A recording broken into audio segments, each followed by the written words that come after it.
ba do ba do ba do. हाँ, तो anime ये एक ऐसा टर्म बन चुका है जिसको कि इंडिया के अंदर उठ के कोई भी आता जाता इंसान अपने सस्ते से संग जिन्हों के आगे लगा सकता है और अपने आप को so called India's first anime कह सकता है। अब इंडियाज फर्स्ट एनिमे ये तो काफी बड़ा टॉपिक हो जाएगा और इसके बारे में हम थोड़ा आगे बात करेंगे, पर सबसे पहले मैं तुम्हारी उस छोटी सी बुद्धि के अंदर एक बहुत बड़े ज्ञान की बात डालना चाहता हूँ, जो कि ये है कि एनिमे ये एक ग्लोबली रिकॉग्नाइज्ड टर्म है जिसका इस्तेमाल जापानीज एनिमेशन के लिए किया जाता है, ना कि चाइनीज एनिमेशन के लिए, ना कि कोरियन एनिमेशन के लिए। और इंडियन एनिमेशन के बारे में तो तुम लोग सोच भी मत लेना। लेकिन अगर तुम्हें मेरी बातों पर शक लग रहा है तो चिंता मत करो, मैं तुम्हें अपनी प्यारी गूगल चांद से ये बात सुनवा देता हूँ। तो गूगल चांद बताइए, एनिमे का मतलब क्या होता है? एनीमे जापानी एनिमेशन द्वारा निर्मित या प्रेरित कार्टून की एक विशिष्ट शैली को संदर्भित करता है। इसे इस तरह से सोचें, सभी एनीमे शो कार्टून हैं, लेकिन सभी कार्टून एनीमे नहीं हैं। एनीमे से जुड़ी कला शैली बहुत ही अनोखी और पहचानने योग्य है। अब इस चीज को सुनने के साथ ही कई लोग कंफ्यूजन में चले गए होंगे कि आखिर मैं कहना क्या चाहता हूँ, मेरी बातों का आखिर तात्पर्य क्या है। तो मेरी बातों का सीधा साधा तात्पर्य यही है कि इंडियन एनिमे जैसा कुछ भी एग्जिस्ट नहीं कर सकता है, और अगर हमें इंडियन हाई क्वालिटी एनिमेशन बनाना है तो हमें उसको एनिमे की जगह कोई और टर्म देना स्टार्ट करना होगा, जिस तरह चाइनीज एनिमेशन को दोंगुआ कहा जाता है। समझे इस चीज को?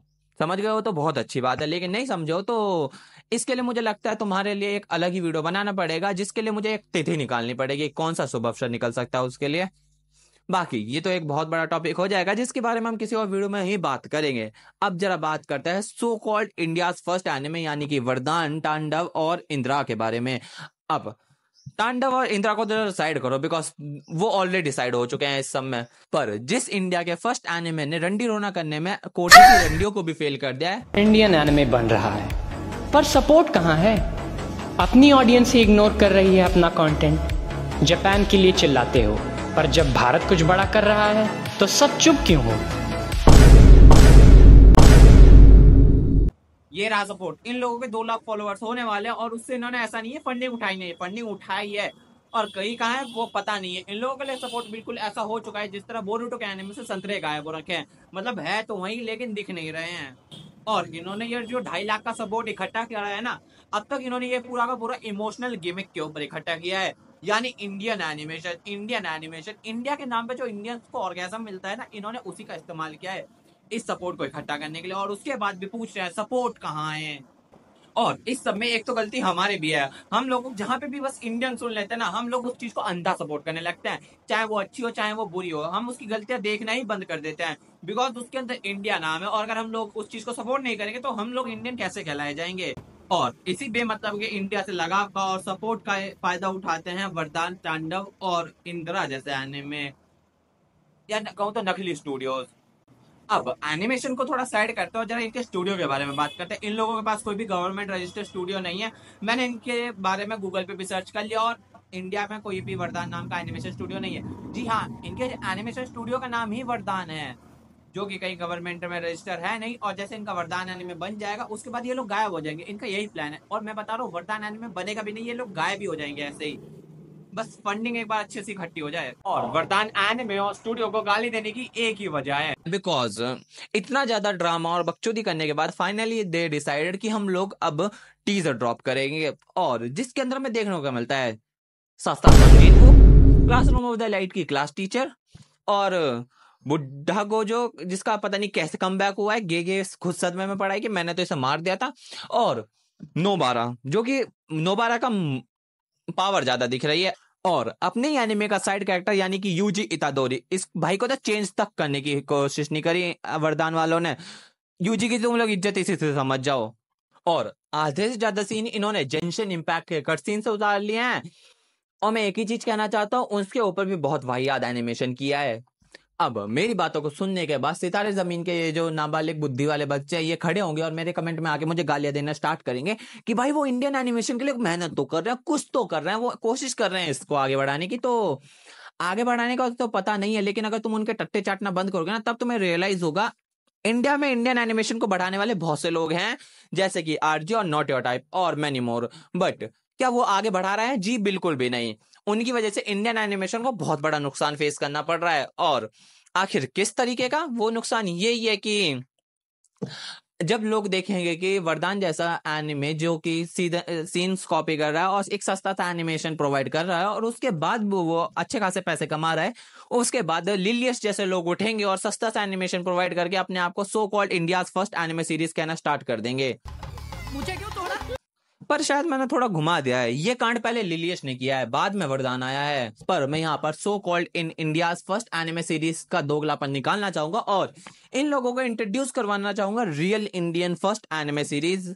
और यहाँ पे मैं ट्रियो की बात नहीं कर रहा हूँ, यहाँ पे मैं बात कर रहा हूँ कर्मा चक्रा की, जिसको कि दुर्गा स्टूडियोज ने प्रोड्यूस करा था। और वो भी कब? 2020 में। तुम लोग सोच रहे हो 2020 में ट्राई हो चुका है इंडियाज फर्स्ट एनिमे बनाने का और उसकी क्वालिटी भले ही इतनी अच्छी नहीं थी, लेकिन क्या वो बन पाया? बिल्कुल भी नहीं। अगर तुम लोग मेरी प्यारी गूगल चैनल पर जाकर इंडियाज फर्स्ट एनिमे सर्च करोगे तो तुम्हें सीधे सीधे वो कर्मा चक्रा के बारे में ही बताएगा। और कर्मा चक्रा क्या अब वेल तो रिलीज नहीं हो पाई वो, पर तुम्हें उसका एक पायलट एपिसोड यूट्यूब पे देखने को मिल जाएगा दुर्गा स्टूडियोज के चैनल पे, तो तुम लोग जाके उसको देख सकते हो। पर 2020 में इन लोगों को कोई इतना अच्छा सपोर्ट मिला नहीं, इसलिए ये तो कभी रिलीज हुआ नहीं है। पर अब इसी के साथ सबसे बड़ा एक सवाल क्रिएट होता है, आखिर इंडिया में लोगों की कौन सी चुल मची कि अब उन लोगों को इंडिया का फर्स्ट एनिमे चाहिए है। तो ये सब शुरू होता है आज से 1 साल पहले, जब पाकिस्तान अपना पहला high quality animation movie release करता है जिसका नाम होता है ग्लास वर्कर। और जब ग्लास वर्कर मूवी रिलीज हुई तभी लोगों ने देखा और लोगों के मुंह में आ गए कि ये क्या बना दिया तुम लोगों ने। और उसी के बाद इंडिया के लोगों के अंदर खुजली मची कि they also want India first anime. और इसी चीज का फायदा उठाते हुए वरदान, तांडव और इंदिरा जैसे कई सारे लोग खड़े हुए और उन्होंने अपने आप को so called India first anime का टाइटल दिया और हम लोगों को काटना शुरू किया। उसी के साथ हम लोग देख सकते हैं वरदान ने कई सारी फंडिंग इकट्ठी करी और फंडिंग इकट्ठी करने के बाद भी वो लोग हमें अच्छा एनिमेशन प्रोवाइड नहीं कर पाए। और इन लोगों का सीधा फंडा है, ये लोग सबसे पहले हम लोगों को एक आस देते हैं कि भाई इंडिया फर्स्ट एनिमे आ सकता है, उसके बाद फंडिंग इकट्ठी करते हैं और उसके बाद ज्यादा कुछ नहीं करना है, चैनल डिलीट और गायब, ढूंढ के दिखाओ कहाँ गए ये लोग। पर वही चीज जो मैंने तुम्हें पहले बताया कि अगर ऐसे ही इंडियन एनिमेशन के आगे एनिमे का टर्म को इस्तेमाल करते रहे और कि कभी ना कभी वो जब ग्लोबली लोगों के सामने पहुंचेगा तो लोगों की नजर में सिर्फ एक ही चीज आएगी, It's the biggest piece of dog shit. और ये जापानीज एनिमेशन की सस्ती कॉपी है, जो कि मैं भी मानता हूँ।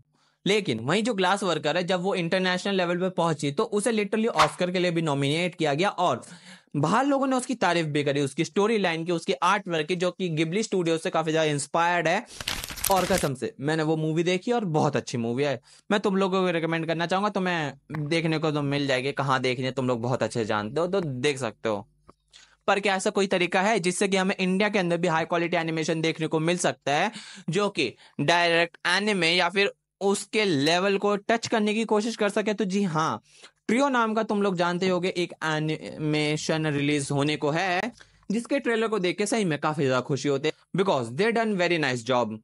अब इसको एक कोलकाता बेस्ड स्टूडियो जिसका नाम है वेबबी स्टूडियोज, वो लोग प्रोड्यूस कर रहे हैं। पर वो लोग भी अब एक दिक्कत में फंस चुके हैं, या कहूं तो 2 दिक्कतों में फंस चुके हैं। पहली दिक्कत यह है वरदान जैसे एनिमेस की वजह से लोगों का ट्रियो से ध्यान हट चुका है, जिस वजह से जितना सपोर्ट वो लोग डिजर्व करते हैं और मिलना चाहिए उन्हें उतना सपोर्ट मिल नहीं रहा है। और दूसरी चीज, लोगों को उस चीज से भी दिक्कत है कि इसकी जो मेन कैरेक्टर है वो एक लड़की है, एक फीमेल है, जिससे लोगों को दिक्कत हो रही है। बिकॉज जब से सोलो लेवलिंग रिलीज हुआ है और इंडिया के अंदर पॉपुलर हुआ है, लोगों के अंदर एक मेंटेलिटी क्रिएट हो चुकी है कि अगर कोई एनिमे सीरीज तभी अच्छी हो सकती है जब उसके अंदर एक मेल कैरेक्टर हो और वो हद से ज्यादा ओवर पावर हो, उसके पास लुक्स हो, मतलब एक kind of perfect daddy material हो जो कि आए उनको पेल कर चला जाए और उन लोगों को सुकून मिल जाए। और इस चीज के लिए वो लोग स्टोरी से भी कॉम्प्रोमाइज करने को तैयार हैं। और मानो या ना मानो, इस चीज का जो असर है वो जापानीज एनिमेशन के ऊपर भी पड़ा है, बिकॉज अब लोगों को बस एक ओवर पावर कैरेक्टर देखना है जो कि हर जगह पे बस लोगों को पीट सके, कहानी गई तेल लेने। और इसी वजह से अब जापान भी अपने एनिमेशन की क्वालिटी को इतना ध्यान दे नहीं रहा, स्टोरी पे भी इतना ध्यान नहीं दे रहा है। और इसी वजह से तुम लोगों ने हाल फिलहाल में सुना ही होगा चाइनीज एनिमेशन की कितनी ज्यादा तारीफें हो रही हैं। अब चाइनीज एनिमेशन क्यों बढ़ रहा है, इसके पीछे भी कई सारे रीजन है, जिसके बारे में भी हम अगले वीडियो में बात कर सकते हैं। काफी सारे टॉपिक्स निकल रहे हैं।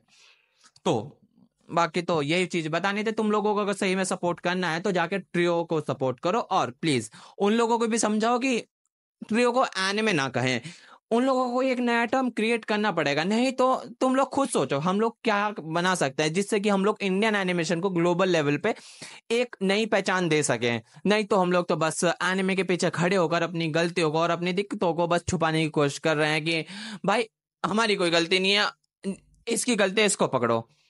तो प्लीज ये सब बंद करो। और ये वीडियो इतना ही था। आई होप तुम लोगों को वीडियो पसंद आई होगी। वीडियो पसंद है तो वीडियो को लाइक करो, चैनल को सब्सक्राइब करो। और अगर मेरी बातें तुम लोग समझ गए हो तो मैं कहना चाहूंगा तुम्हारे अंदर काफी अच्छी बुद्धि है, उसका थोड़ा सही जगह इस्तेमाल करो।